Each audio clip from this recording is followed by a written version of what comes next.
അപ്രതീക്ഷിത അത്ഭുതം.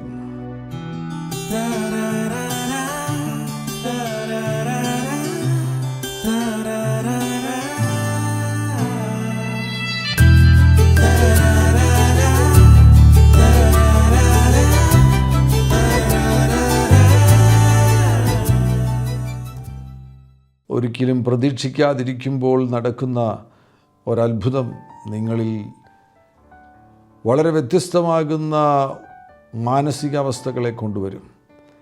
കർത്താവാകുന്ന യേശുക്രിസ്തു നമ്മുടെ ജീവിതത്തിൽ അങ്ങനെയുള്ള അപ്രതീക്ഷിത അത്ഭുതങ്ങൾ ചെയ്യും. നമ്മൾ പ്രാർത്ഥിച്ചിട്ടായിരിക്കുകയില്ല, അതിനുവേണ്ടി ചിലപ്പോൾ പ്രത്യേകമായിട്ട് നമുക്ക് ആഗ്രഹം പോലും കാണുകയില്ല, അങ്ങനൊരു കാര്യത്തെക്കുറിച്ച് നമുക്ക് അറിവുണ്ടായിരിക്കുകയില്ല. അത് സംഭവിക്കുമെന്നോ അങ്ങനെയുള്ള ഒരു സാഹചര്യത്തിൽ ദൈവത്തിൽ നിന്നൊരു അത്ഭുതം ലഭിക്കുമെന്നോ എന്ന് നമുക്ക് അറിയാതിരിക്കുമ്പോൾ നമ്മിലേക്ക് കടന്നു വന്ന് നമുക്ക് വേണ്ടി അവിടുന്ന് ഒരു അത്ഭുതം ചെയ്യുവാൻ തയ്യാറാകും.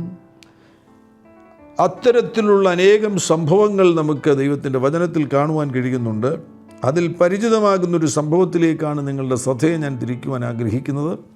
ലൂക്കോസിൻ്റെ സുവിശേഷം 5-ാമത്തെ അധ്യായത്തിൽ കർത്താവാകുന്ന യേശുക്രിസ്തു ഗലീല കടൽപ്പുറത്ത് ആയിരുന്ന സന്ദർഭത്തിൽ, ഗനസരേത്ത് തടാകത്തിൻ്റെ കരയിലായിരുന്ന സന്ദർഭത്തിൽ സംഭവിച്ച നമുക്ക് വളരെ പരിചിതമാകുന്ന ഒരത്ഭുതത്തിലേക്ക് ശ്രദ്ധ തിരിക്കാം.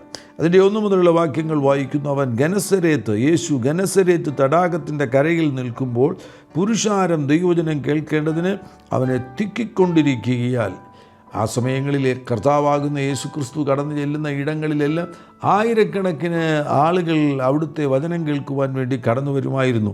ഇവിടെയും ഒരു വലിയ കൂട്ടം ആളുകളുണ്ട് എന്ന് വ്യക്തമാകുന്നു. കാരണം ഇവിടെ എഴുതിയിരിക്കുന്നത് പുരുഷാരം ദൈവവചനം കേൾക്കേണ്ടതിന് അവനെ തിക്കിക്കൊണ്ടിരിക്കുകയാൽ. അപ്പോൾ 100 കണക്കിന് ആളുകളുണ്ട്. ആ തടാകത്തിൻ്റെ കരയിൽ 100 കണക്കിന് ആളുകളുണ്ട്. 2 പടക് കരയ്ക്ക് അടുത്തു നിൽക്കുന്നത് അവൻ കണ്ടു. ഈ പടകിലുള്ളവരെ നമുക്കറിയാമല്ലോ, ശിമോന്, അന്ത്രയോസ് ഇങ്ങനെയൊക്കെയുള്ളവരാണ് അന്നത്തെ ആ കടലിലെ പ്രധാനപ്പെട്ട മീൻപിടുത്തക്കാരാണ്. അവരൊക്കെ വളരെ പരിചയസമ്പന്നരാകുന്ന മീൻപിടുത്തക്കാരാണ്. ആ മീൻപിടുത്തക്കാർ കഴിഞ്ഞ രാത്രി മുഴുവൻ അധ്വാനിച്ചിട്ടൊന്നും കിട്ടാതെ അവർ ഇപ്പോൾ പ്രഭാത സമയത്ത് കരയിൽ വന്നിട്ട് വല കഴുകുകയായിരുന്നു. 2 പടക് കരയ്ക്ക് അടുത്തു നിൽക്കുന്നത് അവൻ കണ്ടു. അവയിൽ നിന്നും മീൻപിടുത്തക്കാർ ഇറങ്ങി വല കഴുകുകയായിരുന്നു. മീൻ പിടിക്കുന്നവർ അവരിറങ്ങി വല കഴുകുകയായിരുന്നു. ആ പടകുകളിൽ ശിമോനുള്ളതായ ഒന്നിൽ അവൻ കയറി. ശിമോൻ്റെ പടക്, പല പടകുകൾ അവിടെ കാണുവാൻ സാധ്യതയുണ്ട്. എന്നാൽ അതിൽ ഒരു പടകിലേക്ക്, ഒരു തോണിയിലേക്ക്, ഒരു വള്ളത്തിലേക്ക് കർത്താവാകുന്ന യേശുക്രിസ്തുവിൻ്റെ ശ്രദ്ധ തിരിക്കുകയാണ്. അതാരുടേതാണ്? ശിമോനുള്ള ഒരു പടകാണ്. ശിമോനുള്ളതായ ഒന്നിൽ അവൻ കയറി കരയിൽ നിന്ന് അല്പം നീക്കണം എന്ന് അവനോട് അപേക്ഷിച്ചു. അങ്ങനെ അവൻ പടകിൽ ഇരുന്ന് പുരുഷാരത്തെ ഉപദേശിച്ചു. സംസാരിച്ചു തീർന്നപ്പോൾ അവൻ ശിമോനോട് ആഴത്തിലേക്ക് നീക്കി മീൻപിടുത്തത്തിന് വലയിറക്കുവീനെന്ന് പറഞ്ഞു. അതിന് ശിമോൻ, നാഥാ, ഞങ്ങൾ രാത്രി മുഴുവൻ അധ്വാനിച്ചിട്ടും ഒന്നും കിട്ടിയില്ല, എങ്കിലും നിൻ്റെ വാക്കിന് ഞാൻ വലയിറക്കാമെന്ന് ഉത്തരം പറഞ്ഞു. അവർ അങ്ങനെ ചെയ്തപ്പോൾ പെരുത്ത മീൻകൂട്ടം അകപ്പെട്ടു വല കീറാറായി. അവർ മറ്റേ പടകിലുള്ള കൂട്ടാളികൾ വന്ന് സഹായിപ്പാൻ അവരെ മാടി വിളിച്ചു. അവർ വന്ന് പടക് 2 മുങ്ങുമാറാകുവോളം നിറച്ചു. ഈ അത്ഭുതത്തിൻ്റെ ചരിത്രം സുപരിചിതമാകുന്നുവല്ലോ. ഇതിനെ വേണമെങ്കിൽ നമുക്ക് അപ്രതീക്ഷിത അത്ഭുതം എന്ന് വിളിക്കുവാൻ കഴിയും. കർത്താവാകുന്ന യേശുക്രിസ്തുവിൻ്റെ ശുശ്രൂഷ സുവിശേഷങ്ങളിൽ വളരെ സജീവമായി സംഭവിച്ചുകൊണ്ടിരുന്ന സന്ദർഭത്തിൽ അതിൻ്റെ വിശദീകരണങ്ങൾ നമ്മൾ സുവിശേഷങ്ങളിൽ വായിക്കുമ്പോൾ ആയിരക്കണക്കിന് ആളുകൾ യേശു ചെല്ലുന്ന ഇടങ്ങളിലെല്ലാം കടന്നു വരുമായിരുന്നു. ആയിരങ്ങൾ വചനം കേൾക്കുവാൻ വേണ്ടി കടന്നു വരുമായിരുന്നു. നമുക്ക് ഒരു കാര്യം മനസ്സിലാക്കുവാൻ കഴിയും. ഈ പടക് കൂടാതെ തന്നെ ഈ ജനത്തെ കർത്താവ് പഠിപ്പിച്ചു കൊണ്ടിരിക്കുകയായിരുന്നു. ദൈവവചനം കേൾക്കേണ്ടതിന് അവിടെ പുരുഷാരമുണ്ടായിരുന്നു. അവിടെ യേശു കർത്താവ് അപ്പോൾ തന്നെ അവരെ പഠിപ്പിച്ചു കൊണ്ടിരുന്നു എന്ന് നമുക്ക് ഉറപ്പിക്കുവാൻ കഴിയും. എന്നാൽ പടകിലേക്ക് കയറി അവരെ പഠിപ്പിക്കുമ്പോൾ അതിന് ചില സൗകര്യങ്ങളുണ്ടാകും. പ്രത്യേകിച്ച് പടക് കടലിലായിരിക്കുമ്പോൾ ആ കടലിലായിരുന്നു കൊണ്ട് സംസാരിക്കുമ്പോൾ ഒരുപക്ഷെങ്കിൽ അന്ന് കുറേ കൂടെ ഈ ജനത്തിന് കേൾക്കുവാനുള്ള സൗകര്യമുണ്ടായിരിക്കും. കുറേ കൂടെ ശബ്ദം ഉയർന്ന നിലയിൽ അവർക്ക് കേൾക്കുവാൻ കഴിയും. ഇന്നത്തെ ഈ ആധുനികമാകുന്ന ശബ്ദ വർധനവിനുള്ള സംവിധാനങ്ങളൊന്നും ഇല്ലാത്ത സമയമല്ലേ. ആ സമയത്ത് കർത്താവാകുന്ന യേശു ക്രിസ്തുവും ആ പടകിൽ കയറി നിന്നുകൊണ്ട് ശുശ്രൂഷിക്കുവാൻ വേണ്ടി, ദൈവജനം ശുശ്രൂഷിക്കുവാൻ വേണ്ടി ആഗ്രഹിച്ചു എന്ന് നമുക്ക് മനസ്സിലാക്കാം. എന്നാൽ ഇവിടെ 1-2 ചോദ്യങ്ങൾ, പ്രസക്തമാകുന്ന ചോദ്യങ്ങൾ. എന്തുകൊണ്ട് ശിമോൻ? മറ്റു പടകുകളും അവിടെ ഉണ്ടല്ലോ. എന്തുകൊണ്ട് ശിമോൻ? അവിടെ ശിമോൻ്റെ ജീവിതം കൂടെ നമ്മൾ പരിശോധിക്കേണ്ടത് ആവശ്യമാണ്. ഇപ്പോൾ ശിമോൻ്റെ കൂടെ അന്ത്രയോസുമുണ്ട് എന്ന് നമുക്ക് വിശ്വസിക്കാം. അവർ ഇരുവരും കഴിഞ്ഞ രാത്രി മുഴുവൻ അവർ കടലിൽ അധ്വാനിച്ചതാണ്. കഴിഞ്ഞ രാത്രി മുഴുവൻ കടലിൽ അധ്വാനിച്ചിട്ടും അവർക്ക് ഒന്നും ലഭിച്ചിട്ടില്ല. അപ്പോൾ അവരുടെ അവസ്ഥ എങ്ങനെയാണ്? ശൂന്യമായ അവസ്ഥയാണ്, ഒന്നുമില്ലാത്ത അവസ്ഥയാണ്. എല്ലാ ശൂന്യതകളുടെ നടുവിലുമാണ് അവരിപ്പോൾ ആയിരിക്കുന്നത്. അവരുടെ അധ്വാനങ്ങൾക്ക് ഫലം ലഭിച്ചില്ല. ഏകദേശം 8 മണിക്കൂറെങ്കിലും അവർ അധ്വാനിച്ച് കാണുമെന്നുള്ള ഉറപ്പാണ്. ഗലീലാക്കടൽ വളരെ വലിപ്പമുള്ളൊരു കടലാണല്ലോ. 21 കിലോമീറ്ററോളം നീളമുള്ള ഒരു കടലാണ്. നല്ല ആഴം കൂടിയ സ്ഥലത്ത് നല്ല ആഴമുണ്ട്. 50 മീറ്ററോളം ആഴമുള്ള കടലാണ് ഗലീലാക്കടൽ എന്ന് പറയുന്നത്. അപ്പോൾ 21 കിലോമീറ്റർ ദൂരമുള്ള ആ കടലിൻ്റെ പല സ്ഥലങ്ങളിൽ പോയിട്ട് അവർ ആഴമുള്ള സ്ഥലങ്ങളിലൊക്കെ തന്നെ വല വീശിക്കാണും. കഴിഞ്ഞ രാത്രിയിൽ 1-2 മണിക്കൂറല്ലല്ലോ, രാത്രി മുഴുവനല്ലേ അവർ അധ്വാനിക്കുന്നത്. അപ്പോൾ ആ സമയത്ത് ഒരിടത്ത് മീൻ കിട്ടിയില്ല എന്ന് കാണുമ്പോൾ അവർ പരിചിതരല്ലേ, അവർ വളരെ പരിചയമുള്ളവരാണ്.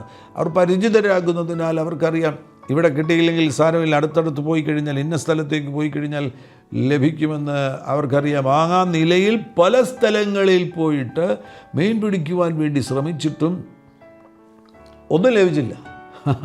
ആ രാത്രി അധ്വാനിച്ചിട്ട് അവർക്ക് ഒന്നും ലഭിച്ചില്ല. ശൂന്യത മാത്രമാണ് അവർക്ക് മിച്ചമായിരിക്കുന്നത്. അങ്ങനെയുള്ളവർ കരയിൽ വരുമ്പോൾ അവരുടെ മനസ്സെങ്ങനെയായിരിക്കും?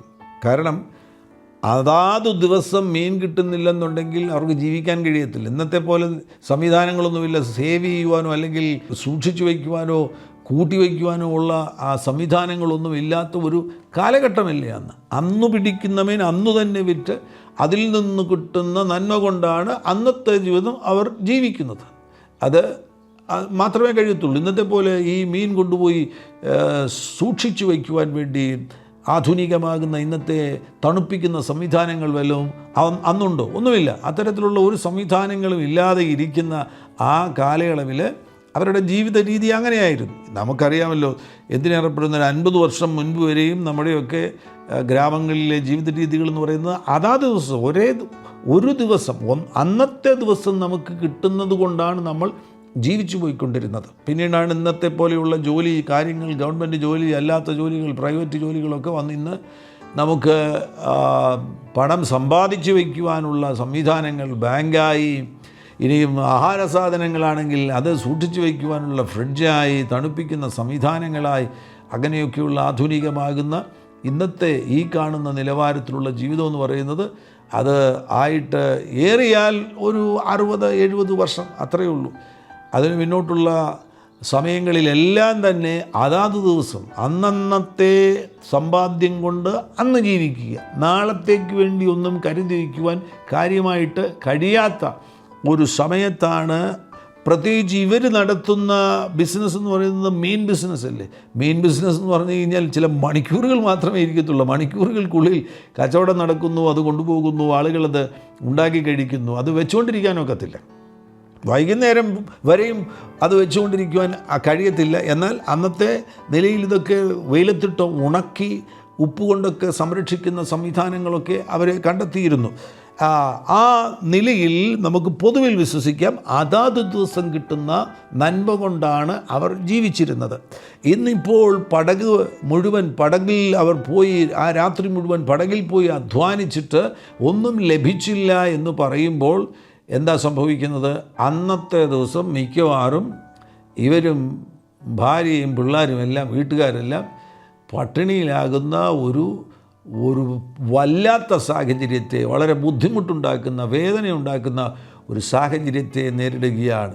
അന്നൊക്കെ വീടുകളിൽ 1-2 കുട്ടികളൊന്നുമല്ല, ഒത്തിരി കുട്ടികൾ കാണും, 4-5 കുട്ടികൾ കാണും. അതോടൊന്നിച്ച് തന്നെ ബന്ധുക്കൾ, പല സ്ഥലങ്ങളിലുള്ള ബന്ധുക്കൾ ഇങ്ങനെയൊക്കെയുള്ളവരുടെ വീടുകളിൽ വന്ന് താമസിക്കും. അപ്പോൾ ഒരു കൊച്ചു വീട്ടിനകത്ത് ഏറ്റവും കുറഞ്ഞത് ഒരു 10-15 പേരെങ്കിലും താമസിക്കുന്ന ഒരു സമയമാണ്. 15 പേർ 20 പേർക്കൊക്കെ ഭക്ഷണം കൊടുക്കുന്ന സാമ്പത്തിക സ്രോതസ് അല്ലെങ്കിൽ ആ നിലയിലുള്ള ഭൗതിക ആവശ്യങ്ങളുടെ സ്രോതസ്സായിട്ട് പ്രവർത്തിക്കുന്നവരാണ് ഇവരൊക്കെ.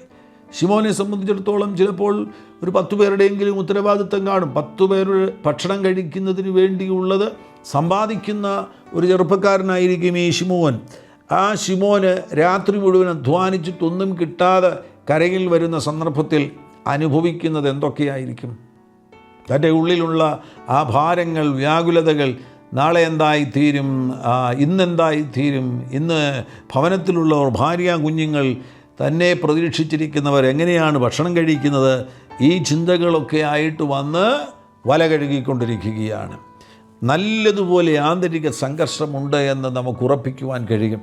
അതിലുപരിയായിട്ട് പരാജയബോധം തന്നെ വല്ലാതെ ഞെരുക്കുന്നുണ്ടായിരിക്കും. അധ്വാനിച്ചിട്ടൊന്നും കിട്ടിയില്ലല്ലോ, തൻ്റെ പിടിപ്പുകേട് കൊണ്ട് സംഭവിച്ചു എന്നും തൻ്റെ കണക്കുകൂട്ടലുകൾ തെറ്റിപ്പോയി എന്നുമൊക്കെ ചിന്തിക്കുവാനും തന്നെ താഴ്ത്തിക്കെട്ടുവാനുമൊക്കെ മനസ്സ് ശ്രമിക്കും. മനസ്സാ നിലയിൽ തനിക്ക് വിരോധമായി സംസാരിച്ചു കൊണ്ടിരിക്കുന്ന, തൻ്റെ പരാജയങ്ങളെക്കുറിച്ചുള്ള കാര്യങ്ങൾ ആവർത്തിച്ച് മനസ്സ് തന്നോട് സംസാരിച്ചു കൊണ്ടിരിക്കുന്ന ആ നിലയിലുള്ള നിരാശയുടെ സാഹചര്യങ്ങളെയൊക്കെ നേരിടുന്ന ശിമോൻ, ആ ശിമോൻ്റെ ജീവിതത്തിലേക്ക് തൻ്റെ ശൂന്യത, തൻ്റെ മനസ്സിലുള്ള ആകുലത, തൻ്റെ മനസ്സിലുള്ള നിരാശ, പരാജയബോധം, ഈ സംഘർഷങ്ങളെ നേരിട്ടുകൊണ്ട് ഈ ചിന്തകളുമായിട്ട് വല കഴുകിക്കൊണ്ടിരിക്കുന്ന ശിമോൻ്റെ ജീവിതത്തിലേക്ക് കർത്താവാകുന്ന യേശുക്രിസ്തു കടന്നു വരികയാണ്. ഒരർത്ഥത്തിൽ നമുക്ക് ഇങ്ങനെ പറയുവാൻ കഴിയും, കർത്താവ് അനുവാദം ചോദിക്കുന്നുണ്ട്, പടകുകളിൽ കയറിക്കൊള്ളട്ടെ. പടകുകളിൽ ശിമോനുള്ളതായ ഒന്നിൽ അവൻ കയറിയെന്ന് അവിടെ രേഖപ്പെടുത്തിയിട്ടുണ്ട്. അപ്പോൾ അവിടെ യഥാർത്ഥത്തിൽ നമുക്ക് മനസ്സിലാക്കാൻ കഴിയുന്നത് കർത്താവ് ശിമോനിലേക്ക് കയറുകയാണ്. ശിമോൻ്റെ ജീവിതത്തിലേക്ക് ഇങ്ങനെ തന്നെ പറയാൻ കഴിയും, ശിമോൻ്റെ അനുവാദമില്ലാതെ യേശു കർത്താവ് അവനിലേക്ക് പ്രവേശിക്കുകയാണ്. അത് വിചിത്രമായി തോന്നുന്നു. കർത്താവ് ഒരിക്കലും അങ്ങനെ സാധാരണഗതിയിൽ ചെയ്യുവാൻ സാധ്യതയില്ല. അപരിചിതനാകുന്നൊരു വ്യക്തി, ഈ വ്യക്തിക്ക് നേരത്തെ തന്നെ യേശുവിനെ പരിചയമുണ്ടോ എന്ന് ചോദിച്ചു കഴിഞ്ഞാൽ ശരിയാണ്. ഇവർ യെരുശലേമിൽ വെച്ചൊരു പ്രാവശ്യം കണ്ടിട്ടുണ്ട്. അന്ത്രയോസ് യോഹന്നാന്റെ സുവിശേഷം 1-ാമത്തെ അധ്യായത്തിൽ അത് യേശുക്രിസ്തുവുമായിട്ടുള്ള ശിമോൻ്റെ ആദ്യത്തെ കൂട്ടിമുട്ടലെന്ന് നമുക്ക് വിശ്വസിക്കുവാൻ കഴിയും. അന്ന് അന്ത്രയോസിന് ഒരനുഭവം ഉണ്ടായി. അന്ത്രയോസ് അവരൊക്കെ യോഹന്നാൻ സ്നാപകൻ്റെ ശിഷ്യന്മാരായിരുന്നുവല്ലോ. യോഹന്നാൻ്റെ സ്നാപകൻ്റെ ശിഷ്യന്മാരായിട്ടിരിക്കുന്ന ആ സന്ദർഭത്തിൽ യോഹന്നാന് യേശുവിനെ എവിടെ വെച്ച് കണ്ടു കഴിഞ്ഞാലും ഇങ്ങനെ നിലവിളിക്കുമായിരുന്നു, ഇതാ ലോകത്തിൻ്റെ പാപം ചുമക്കുന്ന ദൈവത്തിൻ്റെ കുഞ്ഞാട് എന്ന് യോഹന്നാൻ വിളിച്ച് പറയുമായിരുന്നു. അത് കേട്ട 2 ശിഷ്യന്മാർ യേശുവിനെ അനുഗമിച്ചു കഴിഞ്ഞപ്പോൾ ഇവരെ യേശുവിനെ അന്വേഷിക്കുന്നു എന്നുള്ളത് മനസ്സിലാക്കിയപ്പോൾ യോഹന്നാന്റെ സുവിശേഷം 1:38 നമുക്ക് കാണാൻ കഴിയുന്നുണ്ട്. യേശുവരോട് ചോദിച്ചു, നിങ്ങൾ എന്തന്വേഷിക്കുന്നു എന്ന് ചോദിച്ചു. അപ്പോൾ അവരതിന് മറുപടി പറഞ്ഞു, റബ്ബി, നീ എവിടെ പാർക്കുന്നു എന്ന് ചോദിച്ചു. കർത്താവ് മറുപടി പറഞ്ഞു, വന്നു കാൺമീൻ എന്ന് പറഞ്ഞു. അങ്ങനെ ആ രാത്രിയിൽ യേശുവിനോടുകൂടെ അവർ പാർത്തു എന്ന് നമുക്ക് മനസ്സിലാക്കുവാൻ കഴിയുന്നു. അന്ന് പാർത്തപ്പോൾ തന്നെ അന്ത്രയോസിന് മനസ്സിലായി, മാനവകുല രക്ഷിതാവാകുന്ന മശിഹ കർത്താവാകുന്ന യേശു ക്രിസ്തുവാകുന്നു എന്ന് മനസ്സിലാക്കിയിട്ടാണ് ഓടി വന്നിട്ട് അടുത്ത ദിവസം ശിമോൻ പത്രോസ് തൻ്റെ സഹോദരനാകുന്ന ശിമോൻ പത്രോസിനെ കണ്ടുപിടിച്ചിട്ട് ശിമോൻ പത്രോസിനോട് പറയുകയാണ്, ഞങ്ങൾ മശിഹയെ എന്ന് വെച്ചാൽ ക്രിസ്തുവിനെ കണ്ടെത്തിയിരിക്കുന്നു എന്ന് പറയുന്നു. അങ്ങനെയാണ് ശിമോന് യേശുവിൻ്റെ അരികിൽ കടന്നു വന്നത്. യേശുവിൻ്റെ അരികിൽ കടന്നു വന്ന സന്ദർഭത്തിൽ യേശു ശിമോനെ നോക്കിയിട്ട് ശിമോനോട് പറയുകയാണ്, നീ യോഹന്നാൻ്റെ പുത്രനെ ആദ്യമായിട്ട് കാണുകയാണ്. ആദ്യമായിട്ട് കാണുമ്പോൾ തന്നെ അവൻ്റെ അപ്പൻ്റെ പേര് പറഞ്ഞ് അവനെ വിളിക്കുകയാണ്. നീ യോഹന്നാൻ്റെ പുത്രനായ ശിമോനാകുന്നു, നീ യോഹന്നാൻ്റെ പുത്രനാകുന്ന ശിമോനാകുന്നു എന്ന് യേശു ശിമോനെ നോക്കി പറയുകയാണ്. ഇന്ന് ആ പ്രവാചകന്മാർ പേര് വിളിക്കാറുണ്ട്. അത്തരത്തിൽ പേര് വിളിക്കാൻ തുടങ്ങിയത് യേശു കർത്താവാകുന്നു എന്ന് നമുക്ക് ഉറപ്പിക്കാം. ഇവിടെ യേശു ശിമോനെ ആദ്യമായി കാണുമ്പോൾ തന്നെ ശിമോൻ്റെ പേരും ശിമോൻ്റെ അപ്പൻ്റെ പേരും പറയുകയാണ്, നീ യോഹന്നാൻ്റെ പുത്രനായ ശിമോനാകുന്നു. ശിമോൻ എന്ന് പറയുമ്പോൾ ആ പേരിൻ്റെ അർത്ഥമെന്ന് പറയുന്നത് ഷെയ്ക്കബിൾ എന്നാണ്, കുലുങ്ങുന്നവന് എന്നാകുന്നു. അത് അവൻ്റെ പ്രകൃതമാണ്, നേച്ചറിനെയാണ് കാണിക്കുന്നത്. പേരെപ്പോഴും പ്രകൃതത്തെയാണല്ലോ കാണിക്കുന്നത്. ഷെയ്ക്കബിൾ, നീ കുലുങ്ങുന്നവനാകുന്നു. ഷെയ്ക്കബിളായിട്ടുള്ള ആ മനുഷ്യൻ്റെ പേരാണ് കർത്താവ് മാറ്റിയിട്ട് ഖെഫ എന്നാക്കുന്നത്. ആമേൻ, ഒരു സ്റ്റോൺ അല്ലെങ്കിൽ ഒരു പാറ എന്നുള്ള നിലയിലേക്ക് അവൻ്റെ പേരിനെ മാറ്റുകയാണ്. ആ ഷെയ്ക്കബിളായിട്ടുള്ള മനുഷ്യനെ, അവൻ്റെ പ്രകൃതം ഷെയ്ക്കബിളാണ്, കുലുങ്ങുന്നവനാണ്. ആ കുലുങ്ങുന്നവനാകുന്ന മനുഷ്യനെ കുലുങ്ങാത്തവനാക്കുവാൻ തക്കവണ്ണം കർത്താവ് അപ്പോൾ തന്നെ ശിമോൻ്റെ ജീവിതത്തിൽ ഒരത്ഭുത പ്രവൃത്തി ചെയ്യുന്നുണ്ട്. ഇത് യേശുക്രിസ്തുവുമായിട്ടുള്ള ശിമോൻ്റെ ആദ്യത്തെ കൂടിക്കാഴ്ചയാകുന്നു. ആ ഒന്നാമത്തെ കൂടിക്കാഴ്ചയ്ക്ക് ശേഷമായിട്ട് ശിമോന് യേശുവിനെ അനുഗമിച്ചതായിട്ട് നമുക്ക് കാണുവാൻ കഴിയുന്നില്ല. ശിമോൻ്റെ ദൗത്യങ്ങളിലേക്ക് മടങ്ങിപ്പോയി തിരികെ ഗലീലയിൽ വന്നു. ഗലീലയിൽ വെച്ച് വീണ്ടും മീൻപിടുത്തത്തിലായിരുന്ന സന്ദർഭത്തിലാകുന്നു ഈ രണ്ടാമത്തെ കൂട്ടിമുട്ടൽ ഉണ്ടാകുന്നത്. ഈ രണ്ടാം കൂട്ടിമുട്ടൽ ഒരു ലൈഫ് ചേഞ്ചിങ് ആയിട്ടുള്ള കൂട്ടിമുട്ടലാകുന്നു. തൻ്റെ ജീവിതത്തിലേക്ക് യേശു ഇതാ വീണ്ടും കടന്നു വരികയാണ്. യേശു ഒരർത്ഥത്തിൽ ശിമോൻ്റെ അനുവാദം കൂടാതെ തന്നെ ശിമോൻ്റെ ജീവിതത്തിലേക്ക് കടന്നു വരികയാണ്. അവൻ്റെ പടകിലേക്ക് യേശു കയറിയിരുന്ന് ജനത്തെ പഠിപ്പിക്കുവാൻ സന്നദ്ധനാകുകയാണ്. യേശുവിന് വേണമെങ്കിൽ ഇത് കൂടാതെ തന്നെ ഈ ജനത്തെ പഠിപ്പിക്കുവാൻ കഴിയും. എന്നാൽ ഞാൻ വിശ്വസിക്കുന്നത് ശിമോൻ്റെ ജീവിതത്തിലേക്ക് യേശുവിന് പ്രവേശിക്കണം. ശിമോനുമായിട്ട് യേശു ഒരു ബന്ധത്തിലാകുവാൻ ആഗ്രഹിക്കുന്നു. ശിമോനെ തന്നിലേക്ക് അടുപ്പിക്കുവാൻ തക്കവണ്ണം യേശു പദ്ധതി ഇട്ടിരിക്കുന്നതിനാൽ ഇവിടെ ശിമോനെ നോക്കുമ്പോൾ, മറ്റുള്ള മനുഷ്യരെല്ലാം നോക്കുമ്പോൾ ശിമോനെ ആരായിട്ടാണ് കാണുന്നത്? മീൻപിടുത്തക്കാരനായിട്ടാണ് കാണുന്നത്. എന്നാൽ എല്ലാം അറിയുന്നവനാകുന്ന യേശു കർത്താവ്, യേശുവിനെ എല്ലാം അറിയാം. നമ്മുടെ ഭാവിയെക്കുറിച്ചും അറിയാം, നമ്മുടെ ഭൂതകാലത്തെക്കുറിച്ചും അറിയാം, നമ്മുടെ വർത്തമാനകാലത്തെക്കുറിച്ചും അറിയാം, നമ്മുടെ പേരും അറിയാം, നമ്മുടെ പിതാക്കന്മാരുടെ പേരും അറിയാം, നമ്മുടെ വലിയപ്പച്ചന്മാരുടെ പേരും അറിയാം. അങ്ങനെ എല്ലാം അറിയാവുന്നവനാകുന്ന കർത്താവാകുന്ന യേശു ക്രിസ്തു ശിമോൻ്റെ ജീവിതത്തിലേക്ക് നോക്കുമ്പോൾ ശിമോനെ കാണുന്നത് ഒരു മീൻപിടുത്തക്കാരനായിട്ടല്ല. അതാണ് അത്ഭുതകരം. ഇവിടെ ഒരു പ്രധാനപ്പെട്ട ചോദ്യം നിങ്ങൾ ചോദിക്കുവാൻ സാധ്യതയുണ്ട്. എന്തുകൊണ്ട് ശിമോൻ്റെ ജീവിതത്തിലേക്ക് യേശു കയറി വരുന്നു? യേശു അങ്ങനെ അനുവാദമൊക്കെ ചോദിക്കാതെ ഒരാളുടെ ജീവിതത്തിലേക്ക് കയറുക എന്ന് പറയുന്നത് ഒരു സാധാരണ കാര്യമല്ലല്ലോ. യേശു ശിമോൻ്റെ അപ്പോഴത്തെ മാനസികാവസ്ഥ അറിയുന്നുണ്ട്. ഒന്നുമില്ലാതെ ശൂന്യമായി നിൽക്കുന്ന ഒരു സാഹചര്യത്തിൽ, രാത്രി മുഴുവൻ അധ്വാനിച്ചിട്ടും ഫലമില്ലാതിരിക്കുന്ന ഒരു സാഹചര്യത്തിൽ വല്ലാത്ത വ്യാകുലതയും ആകുലതയും ഭയവും അതോടൊന്നിച്ച് നിരാശയും പരാജയഭീതിയും ഒക്കെ നേരിടുന്ന ആ യൗവനക്കാരൻ്റെ ജീവിതത്തിലേക്ക് യേശു കയറി വരുന്നതിൻ്റെ ഉദ്ദേശമെന്ന് പറയുന്നത് അവനെ അറിഞ്ഞതുകൊണ്ടാണ്. അവൻ്റെ അപ്പോഴുള്ള അവസ്ഥ അറിഞ്ഞതുകൊണ്ട് തന്നെ യേശു അവനിലേക്ക് വന്ന് അവൻ്റെ ജീവിതത്തെ രൂപാന്തരപ്പെടുത്തുവാൻ, മാറ്റുവാൻ, ആശ്വസിപ്പിക്കുവാൻ, അവന് സമാധാനം കൊടുക്കുവാൻ ആഗ്രഹിക്കുകയാണ്. ഇതൊക്കെ പ്രസക്തമാകുന്ന കാര്യങ്ങളാണ് ഞാൻ ഈ പറയുന്നത്. നിങ്ങൾ കേൾക്കുമ്പോൾ നിങ്ങളുടെ ജീവിതവുമായിട്ട് തുലനം ചെയ്യേണ്ടത് ആവശ്യമാണ്. ഇപ്പോൾ ശിമോനായിരിക്കുന്നത് പോലെ നിങ്ങൾ ഒരു വല്ലാത്ത പ്രതിസന്ധിയുടെ നടുവിലാണ് ആയിരിക്കുന്നത് എങ്കിൽ എന്ത് ചെയ്യണമെന്നറിയത്തില്ല. നിങ്ങളുടെ ജീവിതത്തിൽ നിങ്ങൾ എങ്ങനെ മുന്നോട്ട് പോകുമെന്നറിയത്തില്ല. സാമ്പത്തിക മേഖലയിലായിരിക്കാം, മറ്റേതെങ്കിലും മേഖലയിലായിരിക്കാം. വല്ലാത്ത പ്രതിസന്ധികളെ നിങ്ങൾ നേരിട്ടുകൊണ്ടിരിക്കുകയാണ് എങ്കിൽ യേശു കർത്താവ്, നിങ്ങളെ അറിയുന്നവനാകുന്ന യേശു കർത്താവ് നിങ്ങളിലേക്ക് കടന്നു വരുവാനുള്ള സാധ്യതകൾ ഉണ്ട് എന്ന് ഈ വചനം കേട്ടുകൊണ്ടിരിക്കുമ്പോൾ തന്നെ നിങ്ങൾ ഒരു സന്ദർശനം പ്രതീക്ഷിക്കുക. യേശു നിങ്ങളുടെ അരികിലേക്ക് കടന്നു വരുവാനുള്ള സാധ്യതയുണ്ട് എന്ന് ഞാൻ നിങ്ങളെ അറിയിക്കുകയാണ്. ശിമോൻ്റെ ജീവിതത്തിലേക്ക് യേശു കടന്നു വരികയാണ്. ഒന്ന്, ശിമോനെ യേശു അറിയുന്നത് കൊണ്ടാണ്, എല്ലാം അറിയുന്നത് കൊണ്ടാണ്. ഇവിടെ ശിമോനെ സംബന്ധിച്ചിടത്തോളം ശിമോൻ്റെ ജീവിതം ഇപ്പോൾ ആകെ പരാജിതമായിരിക്കുകയാണ്. ഇന്നത്തെ ദിവസം പോയി, ഇനിയും അടുത്ത വൈകുന്നേരം ആകണം വീണ്ടും ഒരു ശ്രമം ആരംഭിക്കുവാൻ വേണ്ടി. പകല് കടലിൽ മീൻ പിടിക്കാൻ പോയിട്ടൊന്നും കിട്ടില്ല. അങ്ങനെ അന്നത്തെ സമയത്ത് മീൻപിടുത്തം എന്ന് പറഞ്ഞാൽ രാത്രിയിലാണ് സംഭവിക്കുന്നത്. അപ്പോൾ ഈ ദിവസം പോയി, ഈ കഴിഞ്ഞുപോയ രാത്രി നഷ്ടമായി ജീവിതത്തിൽ വന്നിരിക്കുന്ന ഒരു വലിയ പതനത്തെക്കുറിച്ച് ഓർത്ത് താൻ വല്ലാതെ നിരാശപ്പെട്ടിരിക്കുന്ന സന്ദർഭത്തിൽ താൻ എന്തെങ്കിലും പ്രതീക്ഷിക്കുന്നുണ്ടോ? ആരിൽ നിന്നും ഒന്നും പ്രതീക്ഷിക്കുന്നില്ല. അന്നത്തെ കാലത്ത് ആർക്കെന്തോ സഹായിക്കാൻ കഴിയും? ഒന്നും സഹായിക്കാൻ കഴിയത്തില്ല. അന്നത്തെ ദിവസം ഇനി എന്തെങ്കിലും ഇദ്ദേഹത്തിന് കൊടുക്കാൻ നോക്കൂ? സമൂഹത്തിൽ മൊത്തമായിട്ട് ആ സമയത്ത് ആർക്കും ഒന്നുമില്ലാത്തൊരു കാലമല്ലേ. അന്നത്തെ സമയം എന്ന് പറഞ്ഞു കഴിഞ്ഞാൽ ദാരിദ്ര്യം എന്ന് പറയുന്നത് ഒരു സാധാരണ കാര്യമാണ്. ആരുടെ പക്കൽ ഒന്നുമില്ല. അപ്പോൾ ഒരാൾക്ക് വേറൊരാളെ സഹായിക്കുവാൻ കഴിയുക, ഒരാൾക്ക് മറ്റൊരാളെ ഉദ്ധരിക്കുവാൻ കഴിയുക, ഉയർത്തുവാൻ കഴിയുക, ഇങ്ങനെയുള്ള കാര്യങ്ങളൊന്നും ആരും പ്രതീക്ഷിക്കുന്നില്ല. ശിമോനെ സംബന്ധിച്ചിടത്തോളം ഒന്നും പ്രതീക്ഷിക്കുന്നില്ല. ശിമോൻ അവിടെ യേശു നിൽക്കുന്നത് കാണുകയാണ്. യേശുവിൽ നിന്നും ശിമോൻ ഒന്നും പ്രതീക്ഷിക്കുന്നില്ല. അങ്ങനെ പ്രതീക്ഷിക്കുന്നുണ്ടായിരുന്നുവെങ്കിൽ വല കഴുകിക്കൊണ്ട് നിൽക്കുമായിരുന്നില്ല.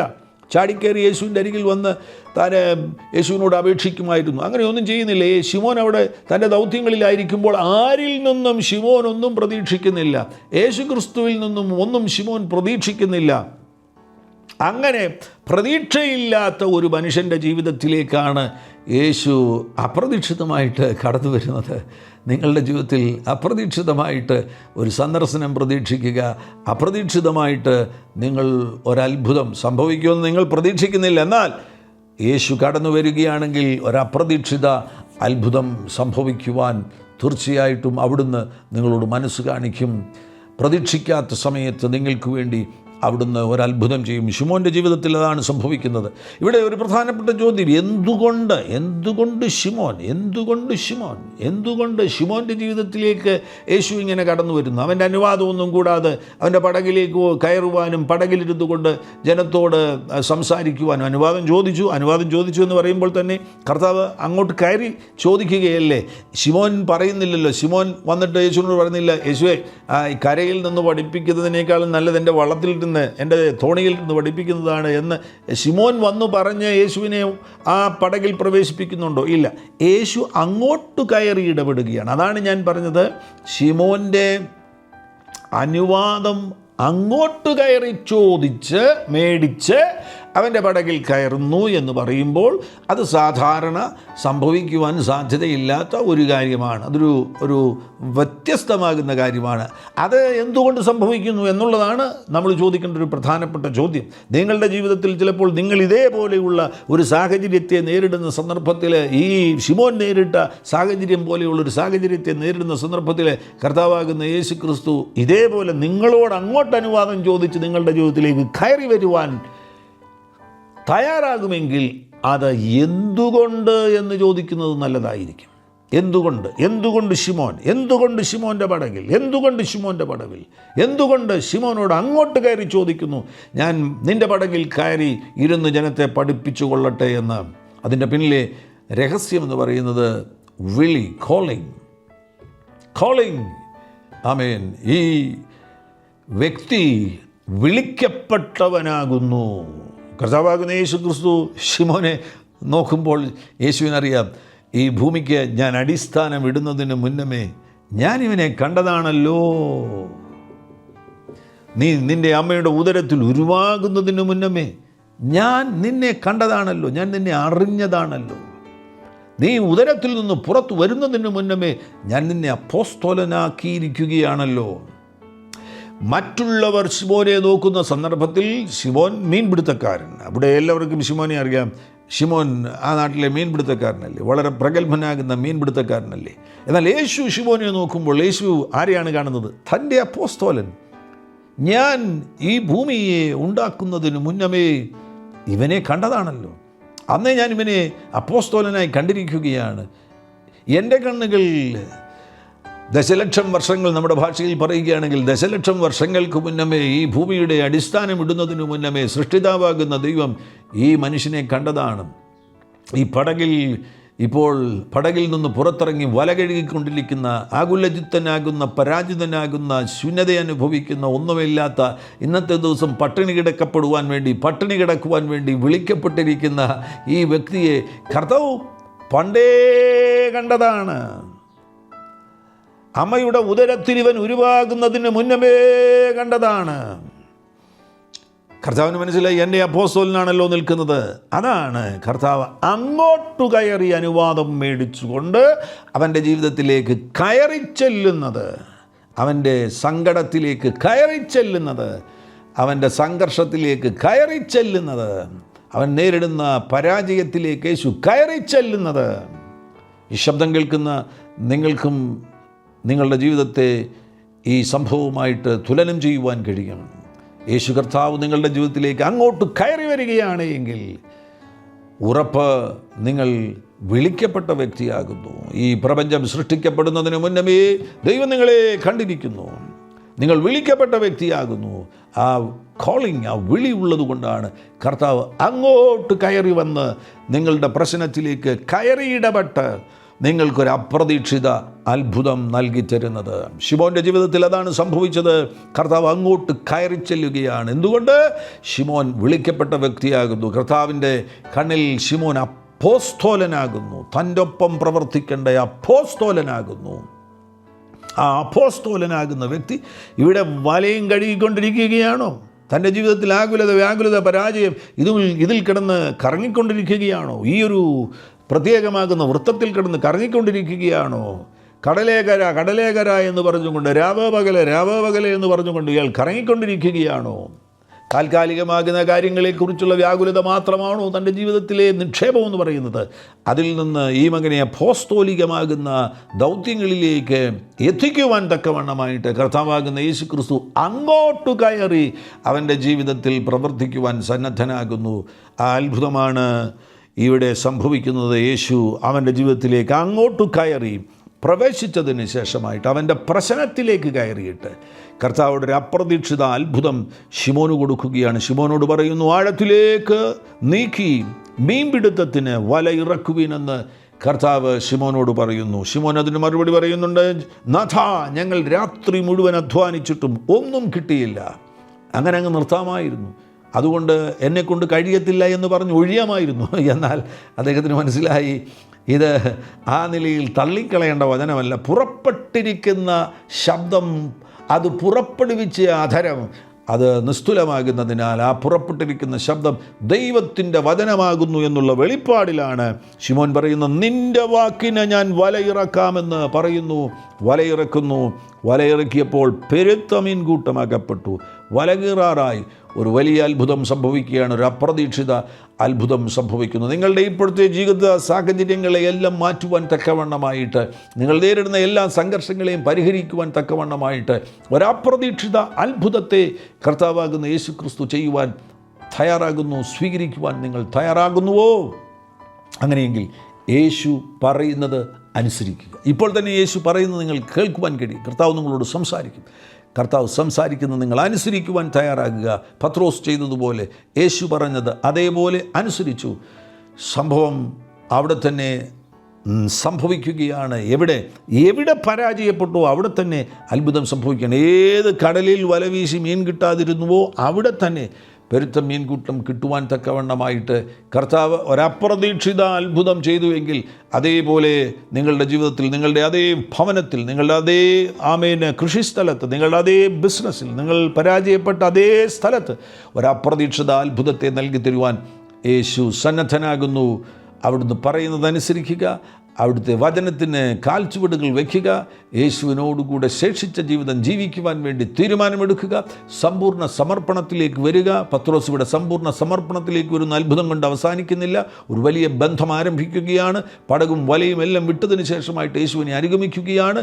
ഒരു സമ്പൂർണ്ണ സമർപ്പണത്തിലേക്ക് പത്രോസ് വരുന്നു.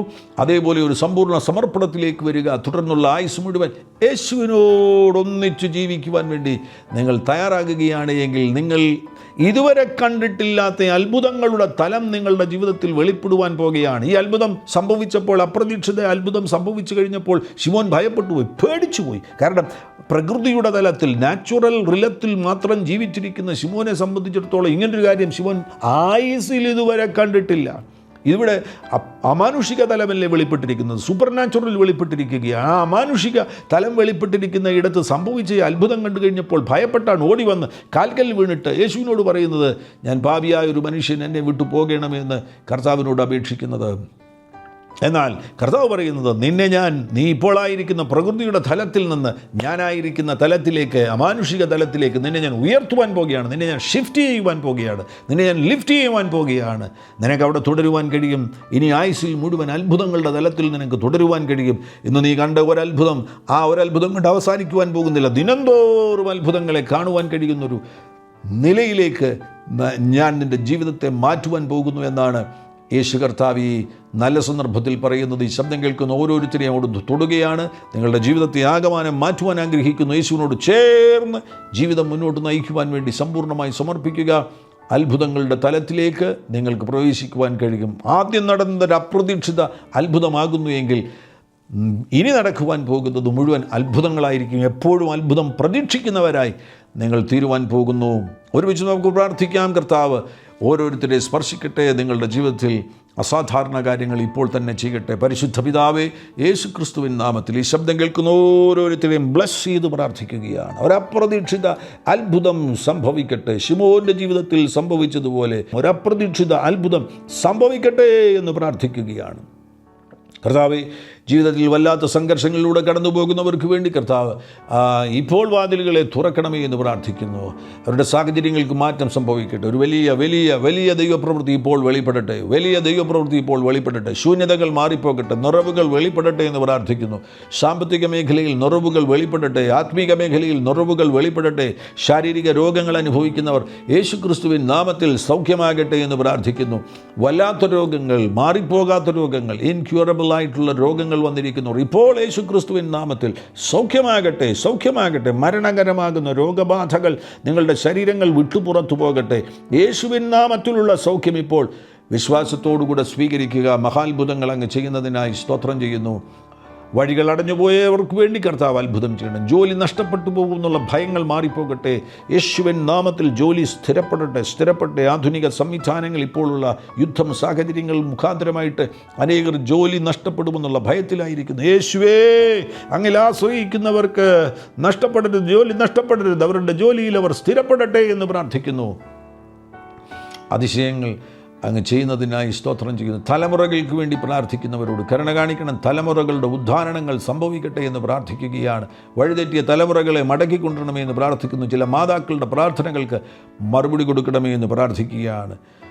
കർത്താവേ, വലിയ വലിയ കാര്യങ്ങൾ അങ്ങ് ചെയ്യുന്നതിനായി സ്തോത്രം ചെയ്യുന്നു. സകല മഹത്വവും സ്തുതിയും സ്തോത്രം അങ്ങേക്കർപ്പിക്കുന്നു. യേശു ക്രിസ്തുവിൻ നാമത്തിൽ തന്നെ. ആമേൻ. ഹല്ലേലൂയ. Glory to Jesus. ഈ സന്ദേശം തീർച്ചയായിട്ടും നിങ്ങൾ മറ്റുള്ളവരുമായിട്ട് പങ്കുവയ്ക്കണം. ഈ ചാനൽ ഇതുവരെയും സബ്സ്ക്രൈബ് ചെയ്തിട്ടില്ല എങ്കിൽ സബ്സ്ക്രൈബ് ചെയ്യുവാൻ വിനയപരിസരം ഓർപ്പിക്കുന്നു. കർത്താവാകുന്ന യേശു നിങ്ങളുടെ കൂടെയിരിക്കും. God bless you. ആമേൻ.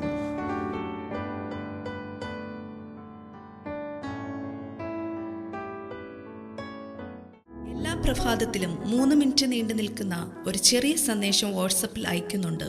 നിങ്ങൾക്കത് ലഭിക്കണമെന്ന ആഗ്രഹമുണ്ടെങ്കിൽ സ്ക്രീനിൽ കാണുന്ന നമ്പറിൽ ഒരു മെസ്സേജ് അയയ്ക്കുക. ഞങ്ങളുടെ ഓൺലൈൻ റേഡിയോ ആയ ജീസസ് റെയിൻസ് റേഡിയോയുടെ ആപ്പ് ഇതുവരെയും ഡൗൺലോഡ് ചെയ്തിട്ടില്ല എങ്കിൽ പ്ലേ സ്റ്റോറിലും ആപ്പ് സ്റ്റോറിലും ലഭ്യമാണ്. ജീസസ് റെയിൻസ് റേഡിയോ എന്ന് ടൈപ്പ് ചെയ്ത ശേഷം സെർച്ച് ചെയ്യുക. ആപ്പ് നിങ്ങൾ ഇപ്പോൾ തന്നെ ഡൗൺലോഡ് ചെയ്താലും. എല്ലാ പ്രഭാതത്തിലും 4 മണിക്ക് ടങ്സ് പ്രെയർ ഉണ്ടായിരിക്കുന്നതാണ്. നിങ്ങളുടെ ആത്മീയ വർധനവിനായി ദയവായി സൂമിൽ ജോയിൻ ചെയ്താലും. മീറ്റിംഗ് ID സ്ക്രീനിൽ നിങ്ങൾക്ക് ലഭ്യമാണ്. അതോടൊപ്പം തന്നെ എല്ലാ ബുധനാഴ്ചയും രാത്രി 10 മുതൽ 1 മണി വരെ നൈറ്റ് പ്രെയർ ഉണ്ടായിരിക്കുന്നതാണ്. നമുക്ക് ഒരുമിച്ച് രാജ്യങ്ങൾക്ക് വേണ്ടി പ്രാർത്ഥിക്കാം. ദയവായി സൂമിൽ ജോയിൻ ചെയ്താലും. ഈ യൂട്യൂബ് ചാനൽ നിങ്ങൾ ഇതുവരെയും സബ്സ്ക്രൈബ് ചെയ്തിട്ടില്ല എങ്കിൽ ഇപ്പോൾ തന്നെ സബ്സ്ക്രൈബ് ചെയ്യുക. ശേഷം ബെൽ ബട്ടൺ അമർത്താൻ മറക്കല്ലേ. ഈ സന്ദേശം മറ്റുള്ളവരിലേക്ക് അനുഗ്രഹമാകാൻ ഷെയർ ചെയ്താലും. കർത്താവ് നിങ്ങളെ ധാരാളമായി അനുഗ്രഹിക്കട്ടെ.